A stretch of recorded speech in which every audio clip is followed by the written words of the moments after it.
Hello and welcome to Scots United, where I, Scott, and my team of Scots, who are also me, bring you the latest in movies, television, and pop culture. Now then, the Oscar nominations were announced. Very excited here at Scots United, so let's go right to Scott to hear his hot takes.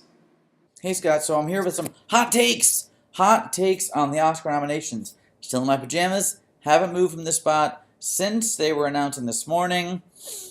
I've been spreadsheeting, I've been calculating, I've been analyzing, and I have some key takeaways for our viewers. So, now, as we said last week, in the past, it was all about a numbers game. It was who has the most nominations, that person's probably slated to win. It isn't the case as much anymore, but numbers still count, and they still matter. We're not doing our official predictions right now, but let's just go by the numbers, right? Hot takes. Hot takes. So, who leads with nominations? We have The Favorite and we have Roma, tied with 10. Now, they're tied. However, Roma was able to snag an extra nomination for Best Foreign Film, which brought it up to 10. And there's also the issue of what I would say the premier categories and the lesser categories. It's just sort of the way it is. You know, Best Picture, Best Director, the acting awards, screenplays, and pretty much editing, cinematography, and production design are more of the premier awards, whereas song and score, sound mixing, sound editing, visual effects, costume design, makeup, those are seen as a little bit lesser, just because. So, The Favorite, for instance, 9 of its 10 are in major categories. He has almost all of those. That's telling. Whereas Roma, 7 are. So based off that, actually The Favorite is in a stronger position. Now, what about on the other side of things? We have on the lower end, we have Green Book, and we have Bohemian Rhapsody. Both have 5 nominations, right? BlacKkKlansman has 6. Black Panther has 7. However, looking at the premier totals, Black Panther only has 2 in major categories, which is picture and production design. First African-American woman to be nominated for production design, by the way. Very cool. But if you don't have, we mentioned last week that Spotlight won with only 2 nominations, but Spotlight had Best Picture and Best Screenplay.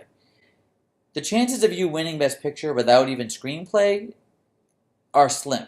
Side note, Spotlight was nominated for 6 Oscars, only won 2. So, a little bit off, but still proves what we're saying, that you don't need to be the big number getter or the big number winner to also win Best Picture.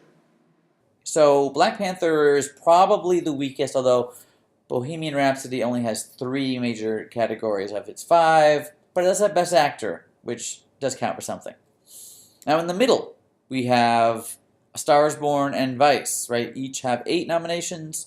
A Star is Born has 6 major nominations. Vice has 7.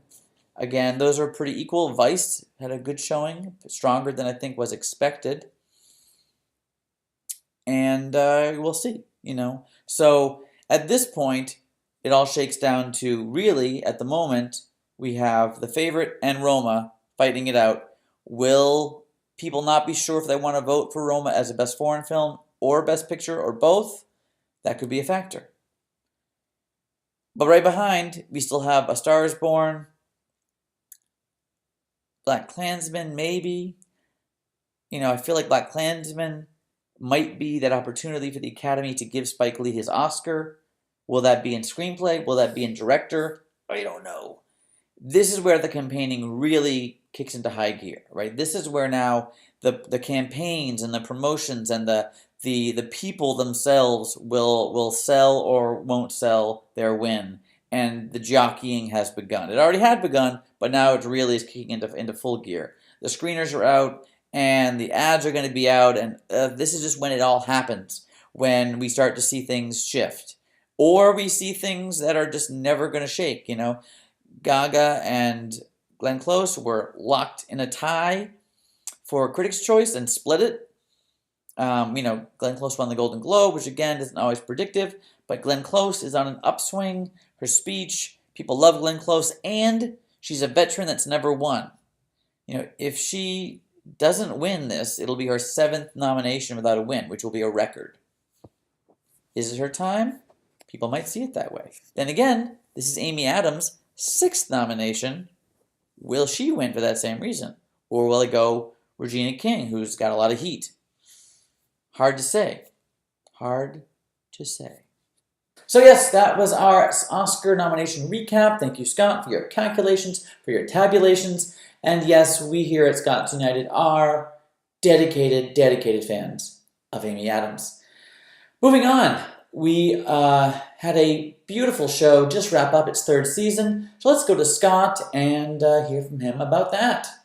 I know we talked about The Good Place in our best of 2018 edition, but I just now finished watching the season finale of this past season, season 3, and this is what I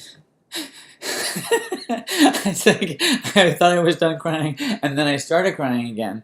This show just keeps getting to me, and if you haven't checked out The Good Place, you should. It's finished its 3rd season. The first 2 seasons are available on Netflix, and there's just so many layers to it, and it can be silly and sly and funny. It's heartfelt and romantic and really powerful, and that's just something you don't see in shows, period, let alone a half-hour comedy. So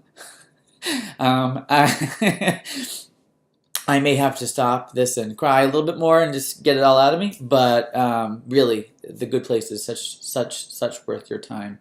So check it out. Oh, well, those were our first tears shed on Scots United, I believe, but they were genuine ones. So no, that's it for this week. Next week will be the big best of 2018 top 10 movies of the year. We will have it ready. All the Scots are going to be in the office, lots of coffee, lots of, conversations, arguments, battling it out. You will see it all. I will, we'll try to keep it to a minimum, lengthwise, but it will be a real drag-out fight. So come back and see what our top 10 list is comprised of, and we'll see you then.